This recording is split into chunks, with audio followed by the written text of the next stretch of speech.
RUNITBACK Nation, what is good? Sixers lost last night, and we got some things that we got to talk about. Paul George made his debut. Tyrese Maxey dropped a 30-piece. Paul George took the final shot. That's controversial. I'm going to give my opinion on that decision. But ultimately, why the 76ers lost this game, I really want to talk about it. It wasn't Paul George or Tyrese Maxey.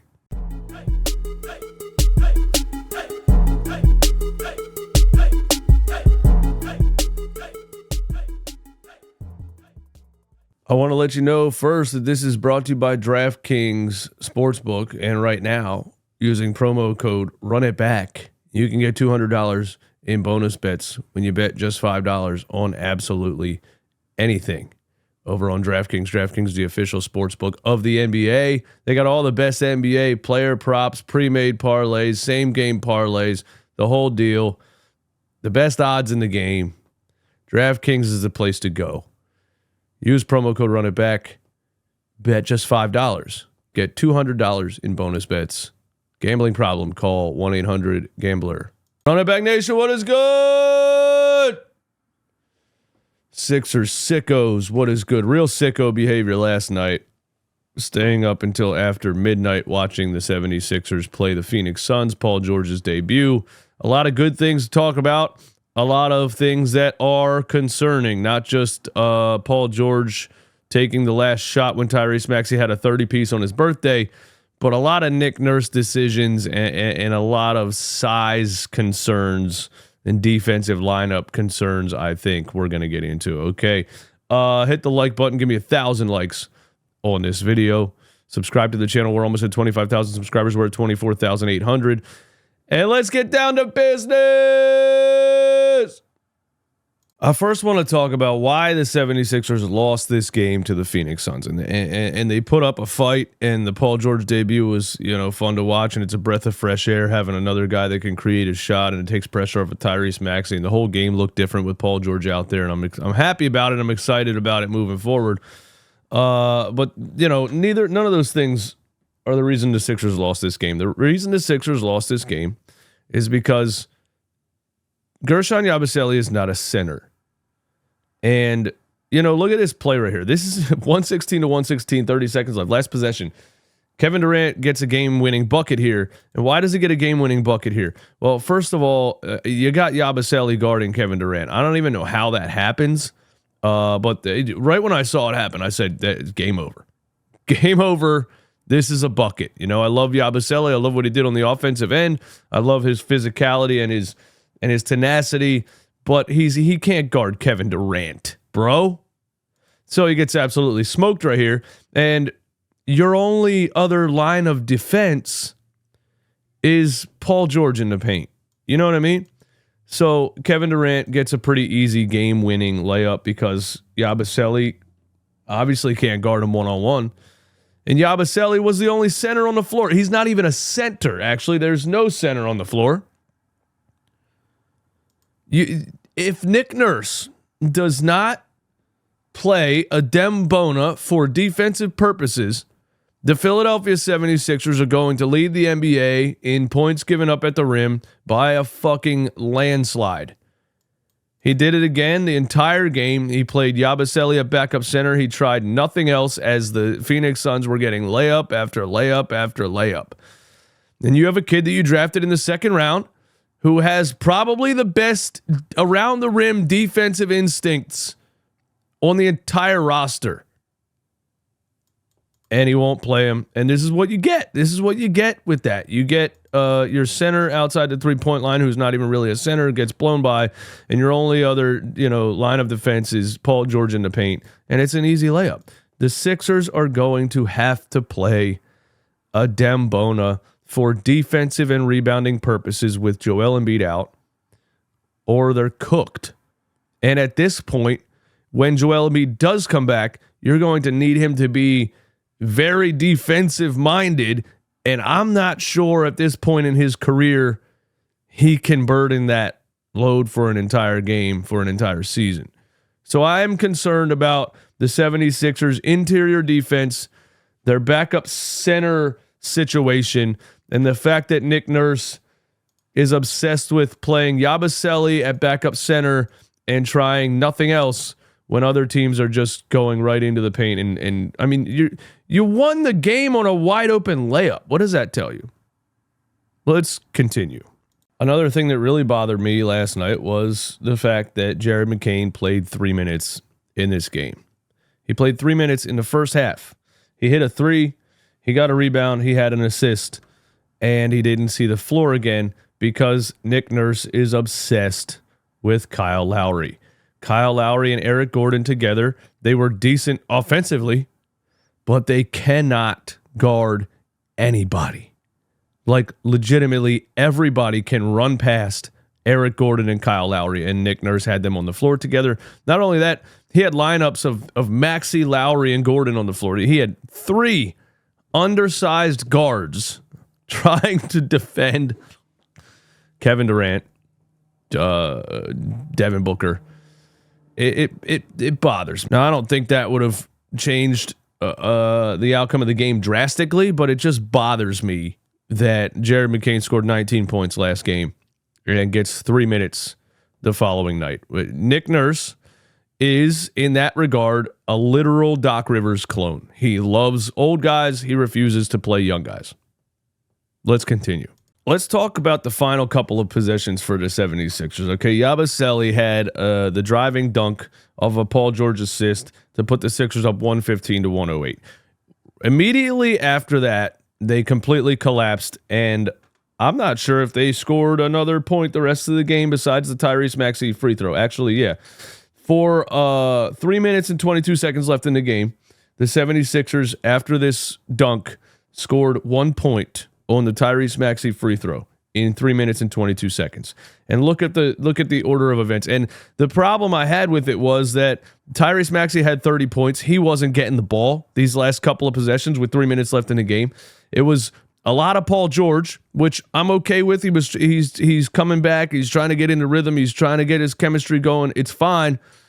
But it was too much Paul George, not enough Tyrese Maxey in the final possessions. And when it was Paul George, he kept passing the damn ball, and we got multiple possessions in a row of Yabusele, Kelly Oubre. Look at this, bro. After this Yabusele dunk, look at this timeline.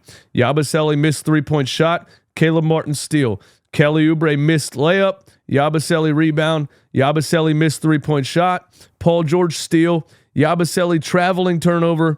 Kelly Oubre foul. Kelly Oubre lost ball turnover. Kelly Oubre foul. Caleb Martin missed jump shot.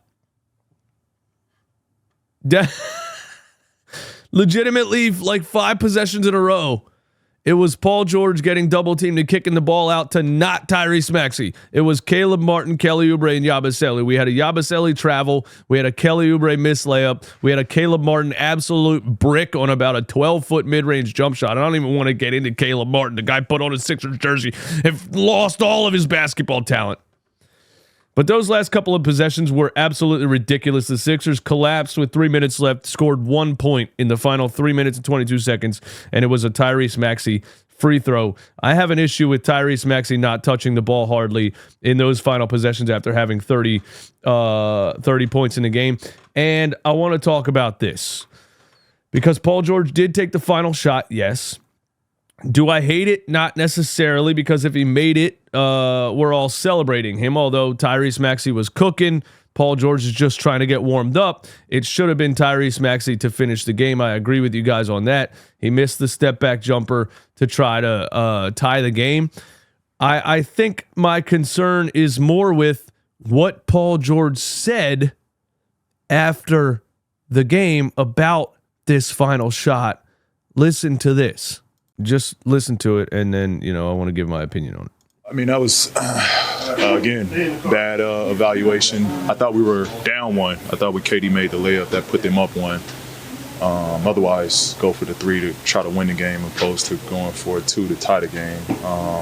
So after watching it, another bonehead play. Again, in that situation, why not go for the win?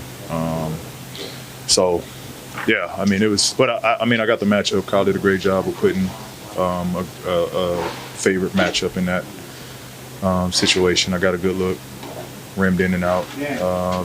Live with that at the end of the day. See, here's my issue with this.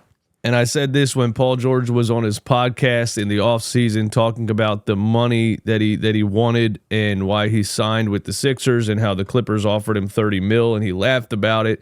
And he used the word superstar in that podcast, referencing himself. And now, in his first game back, in his first game in a 76ers uniform, Tyrese Maxey has a 30-point game going on his birthday. Paul George is just warming up, just trying to get into rhythm, not having a good shooting night, obviously a lot of rust. And he takes it upon himself to take the final shot instead of making sure he got the ball to Tyrese Maxey or them running some kind of action with Maxey and Paul George two-man game and Maxey coming off of a screen and pop or coming around a screen, something creative. Paul George takes it upon himself to run an ISO to go for the last shot. And in his reasoning for it, he didn't say anything about maybe we should have run some kind of action, maybe we should have been a little bit more creative, maybe Maxey should have touched the ball in the past couple of possessions. No. He talked about himself. And I don't like the vibe with that, because I think we're teetering on Paul George still thinks he's a superstar, and Paul George thinks he's the go-to guy. And the way that he talked about this play, I should have went for the win. That's not even why people were concerned with this final shot. You know what I mean? People are like, why are you taking the shot and not Tyrese Maxey? And Paul George says, well, I should have went for the win, instead of trying to tie it. What? That's not what we were really saying at all. He just never really looked outside of himself when he talked about this play. He talked about what he did wrong in this play, but then he says, I got the matchup I wanted, and you live with that. He's really just, I don't know. Tell me if I'm overreacting, but he's really talking about himself as the go-to guy in this clip, and that kind of bothers me, because is Paul George about to hold back Tyrese Maxey's ascension to where I think he could be? I just don't really like. I don't like the fact that Paul George went into the final possession of this game and said, I'm the guy here, I'm taking the shot. And then when he talked about the shot, he just said I should have went for the win instead of no, you should have gave the ball to Tyrese Maxey. That's what you should have done, Paul. That's not why the Sixers lost the game, but it just bothers me. Let me know if you're a little bit concerned about that also in the comments, okay? There's a lot of chemistry to be worked out, but overall, just an absolute breath of fresh air having a guy like Paul George on the floor who can create a shot, who can take the ball and make things happen. It opens up everything. Players like Kelly Oubre and Caleb Martin can go back into their roles, and they don't look like they're forcing up shots. And it opened up everything for Tyrese Maxey so much more, because now you can't just double Tyrese Maxey because Paul George will give you a bucket. So I expect Paul George to knock off the rust and continue to get better. And I love the dynamic of him and Tyrese Maxey throughout a game, because it's really, really hard to stop another elite shot creator on the floor. It bothers me that he took the last shot because of the way that he talked about it. But I don't think it's a problem either way, because if he makes the shot, we're celebrating it. He missed it. I would have rather Tyrese Maxey had the ball there. But in the grand scheme of things, I really, really liked what I saw last night from the 76ers with just adding Paul George to the lineup. I hate Nick Nurse's obsession with Kyle Lowry and Eric Gordon. I don't like the fact that he won't play Jared McCain. I don't like the fact that the Sixers are getting smoked at the rim and he won't even think about putting a Dembona on the floor. I'm getting serious Doc Rivers vibes from Nick Nurse. But overall, a lot of good things to be positive about and to look forward to with the Sixers moving forward. Now get Joel Embiid back and start to, knock the rust off and build the chemistry there. And maybe the first 10 games of the season, we won't even be thinking about a couple of months from now. That's my take on the whole thing, man. Give me your take on the whole thing. Thanks for hanging out with me last night. Thanks for watching the video this morning. Hit the like button, subscribe to the channel. I'm out of here. Peace.